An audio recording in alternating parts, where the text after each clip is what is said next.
Becky yayimirira ku ddirisa lya apartment bbaawe gye yamulekera ng'alengera amataala g'omu kibuga nga gaaka ng'emmunyeenye ezifa. Emyaka 6 egy'omukwano, abaana 2 abalungi nga beebase mu kisenge ekirala awamu ne bizinensi eyali ey'amaanyi ennyo nga yakubalabirira obulamu bwabwe okumala emyaka emirala mingi. Naye wano yali yeesiga make-up mu ttumbi ng'ategeka okudda ku nguudo ze yalowooza nti taliziddako emirembe gyonna.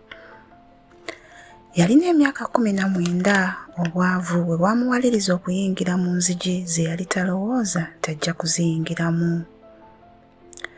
Obulamu bwa yunivasite bwali buzibu nnyo okusinga bwe byali bifaanana mu brochure.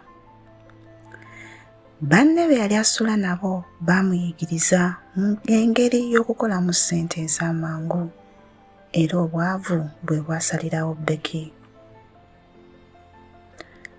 Awo mu bakasitoma be mwalimu omwami gwe baali bayita David. Yajjanga emirundi 2 buli mwezi. David yali musajja wa kitiibwa ng'ate era wa kisa nnyo.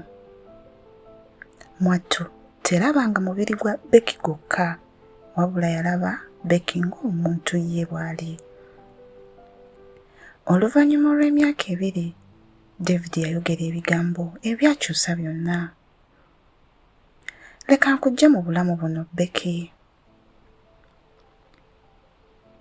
Embaga yaabwe yali ntono naye omukwano gwabwe gwali munene nnyo.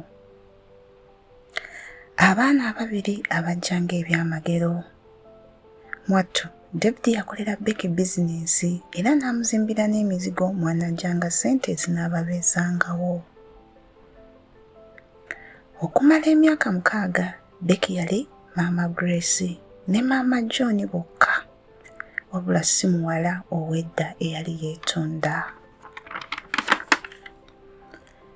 Naye kansa tafaayo ku mboozi za kulokoka. Becky yalabirira David okuyita mu bulumi. Yakwata omukono gwe okuyita mu kizikiza era n'amuziika mu nnaku eyamwambala yenna. Okumala omwaka ogumu ogw'okukungubaga, omwaka ogumu ogw'okubeera ow'amaanyi eri abaana be, era omwaka ogumu ng'ebiseera eby'edda bimweyogerezaako mu matu.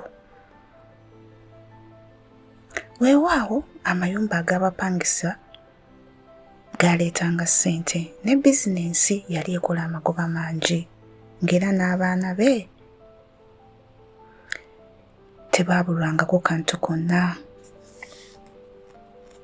Naye mu kiro akasirikiro bwe kajjuzanga ennyumba, ekintu ekirala kyayambalanga Becky kyataasobola kunnyonnyola, ekintu kyataasobola kuwalinnya oba bwali buwuubaavu oba emyaka egyo gyamuteekera ddala wansi nnyo n'obutamanya Becky ddala y'ani.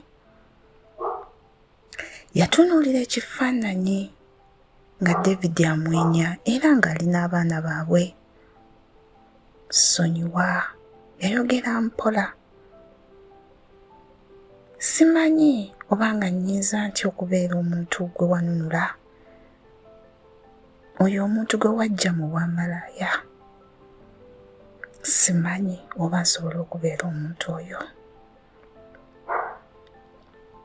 Ekibuuzibwa, tusobola okwerabira obulamu bwaffe obw'emabega oba obulamu bwe bulinda n'obugumiikiriza okutuddira mu biseera byaffe eby'obunafu?